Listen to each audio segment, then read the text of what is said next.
अरे भाई, विष्णु भगवान के 1000 नाम और परमात्मा के अनेकों नाम। तुम इस चक्करबाजी में फंस गए, भ्रम में और संदेह में। संदेह तो किया था वो अर्जुन ने कृष्ण पर, जब उसकी मृत्यु हुई तो सब अघोर नरक को गए।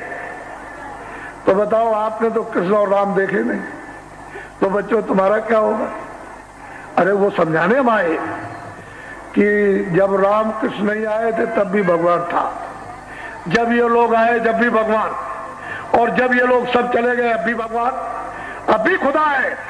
जब नहीं आए थे मोहम्मद साहब पहले भी खुदा था, आए थे जब भी खुदा, और अब वो चले गए अब भी खुदा। आप उस खुदा भगवान की तलाश करो जो पहले था, बीच में और आगे भी रहे। ये फकीर महात्माओं ने आपको मनुष्य मंदिर, ये अमोलक है, इसको आपको बताया कि ऐसा मनुष्य मंदिर आपको दूसरा मिलेगा नहीं। ये जिस्मानी मस्जिद है और ये अमोलक है, बेशकीमती है। तो ऐसी बड़ी चीज आपको मिली है कि सोना चांदी हीरे जवाहरात सारे संसार का राजपाट इनके सामने कुछ नहीं। ऐसी अमोलक चीज आपको दे दी और आप अभी तक नहीं समझ पाए। तो ये जो काम कर रहे हो आप, खेती है, दुकान है, दफ्तर का काम, मकान बनाना है, ये जमीन है, सोना है, चांदी है, बाल है, बच्चे हैं, ये है वो, ये जितना भी साथ सामान इकट्ठा करते हो ये किसके काम आएगा? इस शरीर के काम। ये शरीर क्या है? आपका नहीं है, ये आपका नहीं है, उसने आपको थोड़े दिन के लिए दिया। ये क्या है? किराए का मकान। मकान मालिक ने सबको थोड़े दिन के लिए दिया है और ये कहा है कि तुम मेरे मकान में जो जीवात्मा बैठी उसको जगाओ और जगा करके मरने के पहले तुम भगवान के पास पहुंचा दो और मकान मेरा वापस करो।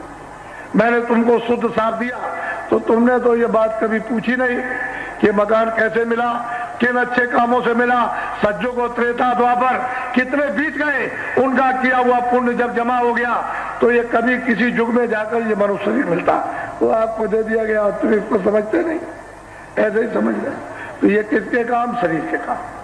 ये तो आप शरीर के काम लो, कपड़े भी पहनो, मकान में भी रहो, झोपड़े भी रहो, खाना भी खाओ, आप सूखे गीले फल भी खाओ, अच्छी तरह से लाख और करोड़ भी रखो, लेकिन ये तो समझो कम से कम कि ये किराए का मकान है, ये सब साथ सामान इसके काम आएगा।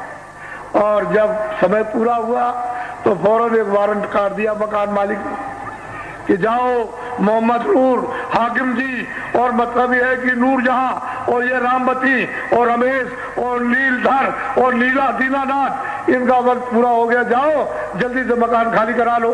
तो आवाज जैसे ही दी सिपाहियों ने, होशियार हो जाओ।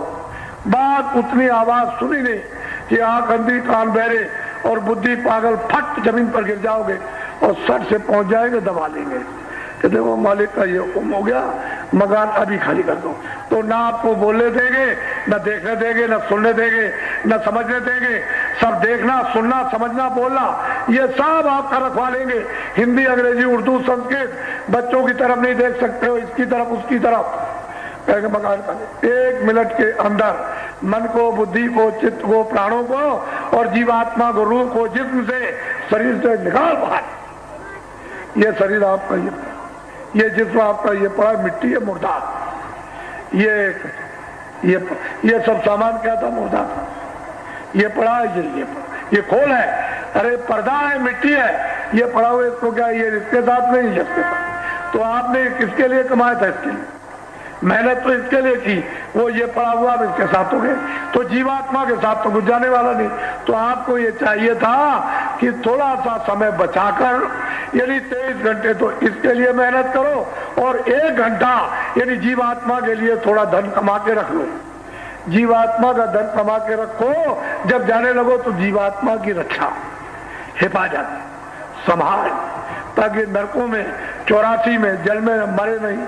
और तुम इसको समझते नहीं, इसको समझो, समय हो गया। बोलो जय गुरुदेव। ठहर जाओ, मेरा नाम तो जय गुरुदेव है नहीं, ना आपका नाम। इस किराए के मकान का नाम तुलसीदास। मैं भी किराए के मकान में, मैं कैसे कह दूंगा कि मैं अमर का पट्टा लिखा क्या है? ये किराए का मकान है थोड़े दिन के लिए। तो मैंने तो अपना काम कर लिया। अब आपको बता रहा हूं कि भाई तुमको ये किराए का मकान अनमोल मिला है, ये मनुष्य मंदिर है, 24 घंटे भगवान इसमें बोल रहा, और तुम्हारे मतलब आंख और कान तुम्हारे बंद हो गए, बहरे हो गए, अंधे, तो तुम उसकी बात को तुम सुनते ही नहीं, उसको देखते ही नहीं हो। तो कहते किराए का मकान है, मैं भी किराए का, तो इस किराए के मकान का नाम मेरा रखा नहीं हो तो आपने रखा होगा तुलसीदास आश्रम में मठा।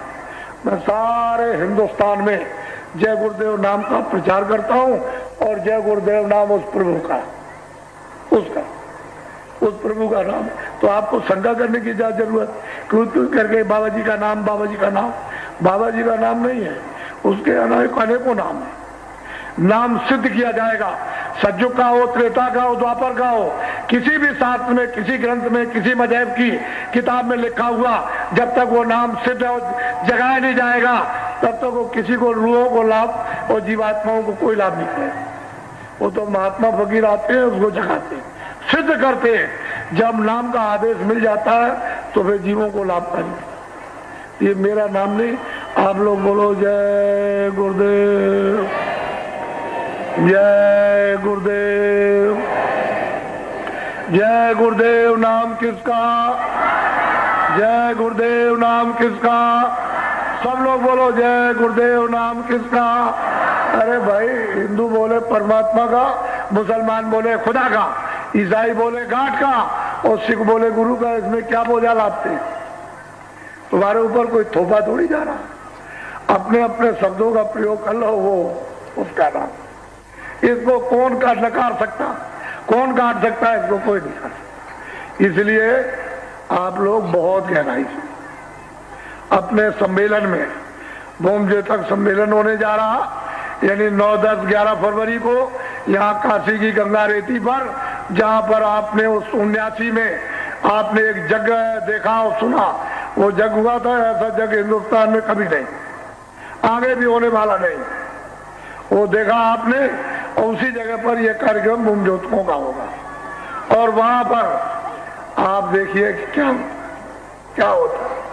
आइए, उधर से चेंज नहीं किया जाएगा, इधर से उधर से नहीं, अपना आप चेंज करो, हमको पकड़ा दो कि ये मेरा चेंज किया, वैसे आप ले लीजिए। आप, मैं उसको कुछ पढ़ा दूं, मेरी विद्या अलग है, मेरा काम अलग है, ऋषियों मुनियों का काम।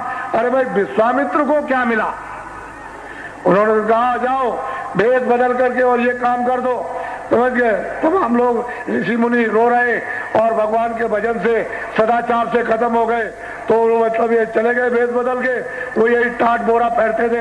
अरे तुम बड़े पागल हो गए हो, मोहम्मद साहब इसी टाट बोरे को पहनते थे। अरे तुम बड़े पागल हो गए हो और अज्ञानी, ये ईसा मसीह इसी को पहनते थे, बोरे, ईसा मसीह इसी को। अरे भाई, वो कृष्ण भगवान यही टाट बोरा बलकर बसता, इसी को पहनते थे, इतना बड़ा काम कर दिया। तो तुम टाट बोरे कैसे करते हो? कोई गलत काम टाट में करे, फौरन पकड़ लीजिए आप और टाट फौरन उतरवा दीजिए।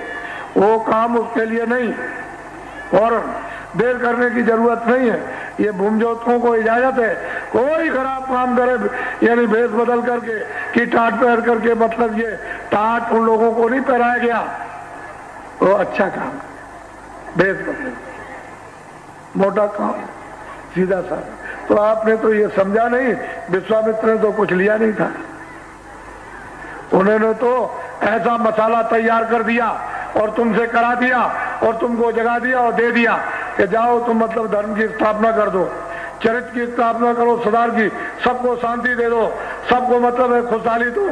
तो वो काम उन्होंने किया। और क्या किया था कृष्ण भगवान ने, तुम समझ लो। कितने विश्व के तमाम राक्षस वीर योद्धा इस भूमि पर नरमुंड कर दिए गए, और फिर ज्यादा बदमाशी की तो 56 करोड़ यशवंतियों का सभाया, और देखो धर्म की स्थापना फिर होगा। आप इस समय पर जो देख रहे हो, बड़ा आनंद, तुम आदमी मारते हो, बच्चा मारते हो, स्त्री मारते हो, माँ मार देते हो, गाय मार देते हो, बैल मार देते हो, सुअर मारते हो, पशु मार देते हो, पंछी मारते हो, कीड़े मार देते हो। तुमको जरा भी मनुष्य शरीर में रह करके रहम और दया नहीं आती है कि जो भी हम किसी को मारेंगे, काटेंगे और किसी को सताएंगे तो ये कर्म का कर्जा है। मैं ब्याज पे भी, हमारी नाक, हमारा कान, हमारा पैर, हमारा पेट, हमारा गला, वो मैं ब्याज पे काटेगा तो ये तो अदले बदले आपको देने पड़ेंगे। कैसे छूट सकते हैं? अदला बदला देना पड़ेगा। इससे छुटकारा कैसे होगा? तो आपने मतलब कर करके सिर पर पहाड़ों की तरह से पाप का बोझा रख लिया है। ये तो बिना महात्मा, बिना फकीर के, बिना आध्यात्मिक शक्तियों के इस तुम्हारे बोझे को कौन उतारेगा?